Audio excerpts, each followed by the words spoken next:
Magandang araw mga katabang. Panibagong araw, panibagong vlog tayo. So ngayon po, nandito kami ngayon sa Paklas. May concern netizen po na nag-chat po sa akin, kay Katabang Dave, na kung pwede po nating i-vlog ang PWD na bata na 16 years old na mga Francisco po ang apelyido.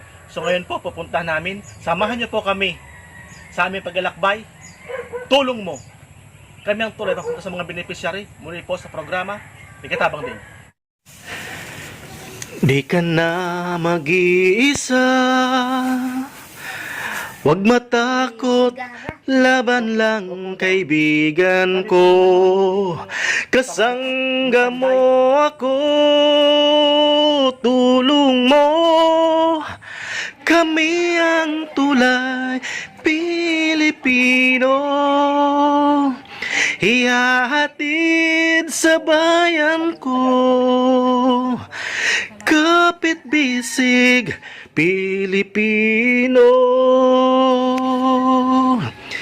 Katabang Dave, Katabang Dave. Nasa dulo pa lang po ang bahay na family ng Francisco. Meron po silang anak na espesyal. So ang kinabubuhay po ng mag-asawa ay ang pagsasaka.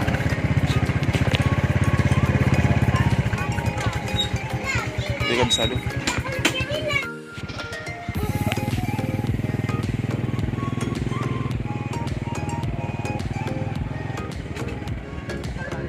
Boss, pwede boss mag-una. Sari po yung balik niya na may Francisco, Beatriz. Opo. I don't know. Adi kita tayo. Francisco, apelyido. Opo. Ah. Mano Ronel. May ko lang po yung Tatarok.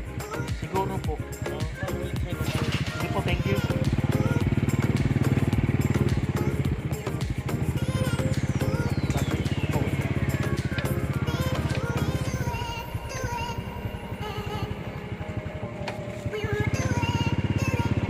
Tapos po tayo.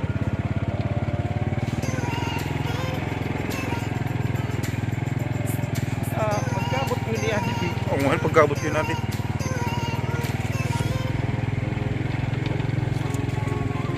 Tron, anak ko sa ano kita? Taswang hunting. Ito na pala.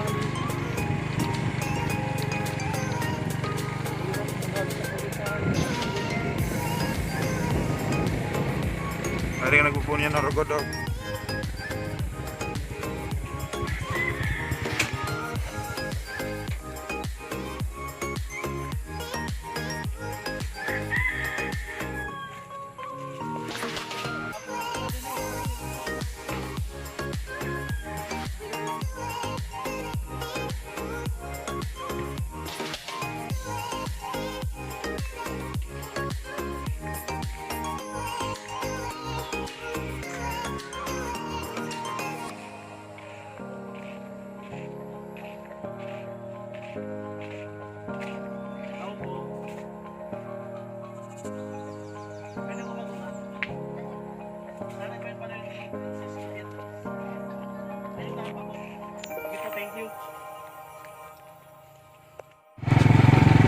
Sara ng lugar ini.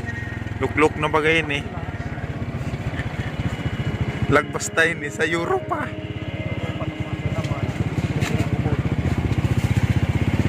Tika banggit-git na buray. Makadiretso kita sa kumahan.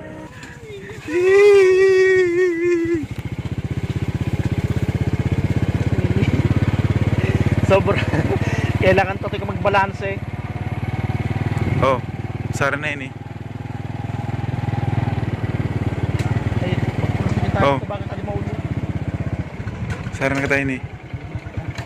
Oh, hindi kita siya magdiretso. Ayan si nanay. O nga na.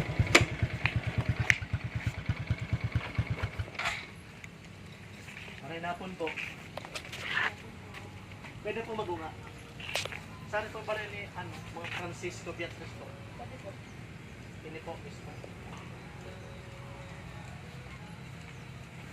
Andito tayo ngayon sa bahay ng batang PWD. So andito po yung tatay. Kausapin po natin about doon po sa beneficiary natin na na kailangan natin matulungan.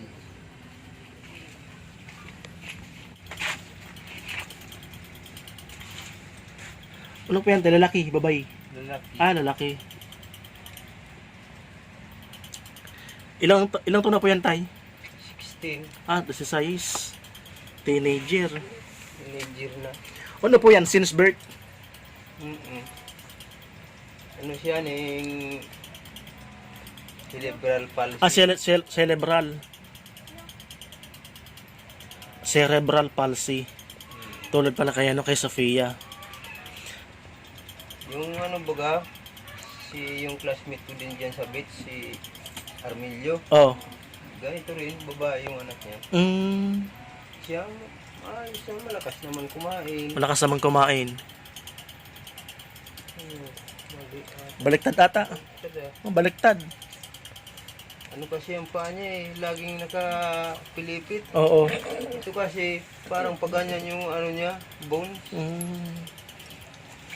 Ano boy? Kumusta boy? Pasok na. Po.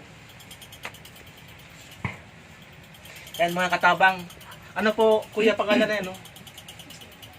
Romel Francisco. Yun mga katabang, ito po si Romel Francisco at ito po ang tatay. Yan, binibisan po ang ating beneficiary na si Romel Francisco. Yung asawa niyo po tayo, nasaan po?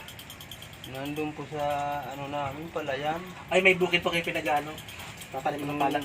Ano lang, parang Caretaker. caretaker lang. Parang plate na naman, boy ah. Ano boy? Naulit na naman. Pwede na siguro yan. Pogi kung na si Romel, oh. Tangos ng ilong. Ano, Pogi? Hindi po siya tayo nakakapagsalita. Hindi. Sa ano, yung palagi niyang naririnig dito, kagaya sa kapatid niya, Opo. natatawag niya ng be. Ay, nakakapagsalita naman pala. Pero hindi naman gaanong makakapagsalita siya. Kaya po tayo, ano po tayo pangalan mo? Ronel. Ronel Francisco. So mga katabang, ito po yung magtatay. Si Romel Francisco at si Tatay Ronel Francisco. Ito po yung anak na 16 years old po since birth. Cerebral palsy po. Ang sakit po ng bata. Yan po, pogi ng bata. Pogi ni Romel, oh. So may mga vitamins po si Romel. Dati mayroon sa ngayon, ubos na po. Naubusan na po. So lagi po siya nakadiaper Lagi po. Si pagkabata. bata na. Kung bibilangin ng isa sa ako, Marami na, no? Marami na. So kumusta po yung pagano kay kay Romel? Ayos naman po. Ayos naman po. Sa pagkain po, di naman po namimili, mapili. Hindi. Kung ano yung nandyan, Okay. parang naman parang mas masiyahin siya, Pogi ah. Ano, Pogi? Siyahin to. Oh, gandang Ang lalaki ano niya, pala, oh. Mahilig siya sa radyo. Ay, sa music. Pag na-ito yan sa TV. Wala na. Sira na yung TV. Music na lang po, radyo na lang. Pag wala yung mga kapatid nasa paaralan, titiis yung walang music. Walang music. Pangilan po si lang, kakunik lang sa cellphone. Pangilan po si sa anak mo? Pang-anim. Pang-anim. So bali, yun po ang anak nyo, tayo. Ito. 7. 6 na lalaki, isang babae. Puro po yung mga nag-aral. Yung 3. Yung panganay may asawa na. Yung 2, mga binata din na sa trabaho sa Manila. Ayos pala. Ano paano? May pala kay Pogi. So kayo pong mag-asawa, kinabubuhay nyo pagtatanim ng palay dito pa sa bukid. Okay. May wheelchair po nakakapag-wheelchair po. Mayroon kaya lang, nabaga yun. Sira na yun. Sira na. Yung isang gulong Ay, okay. Baka makantay ng wheelchair para kay kay Romel. Romel, gusto maggala. Tumatawa siya. Tama.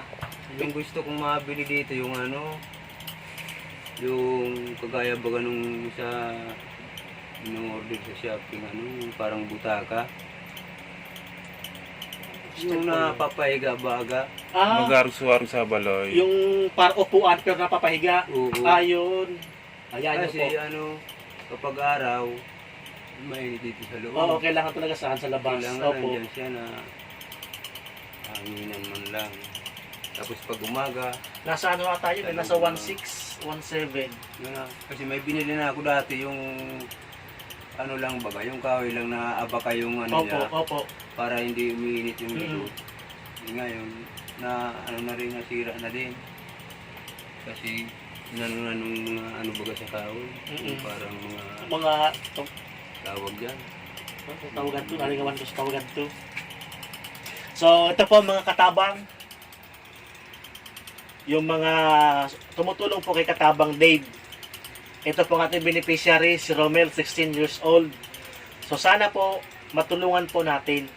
So, matagal na pong pangarap ni tatay na mabigyan ng ayos na yung upuan po na pwedeng higaan doon po sa labas kasi dito po mainit, gawa ng yero.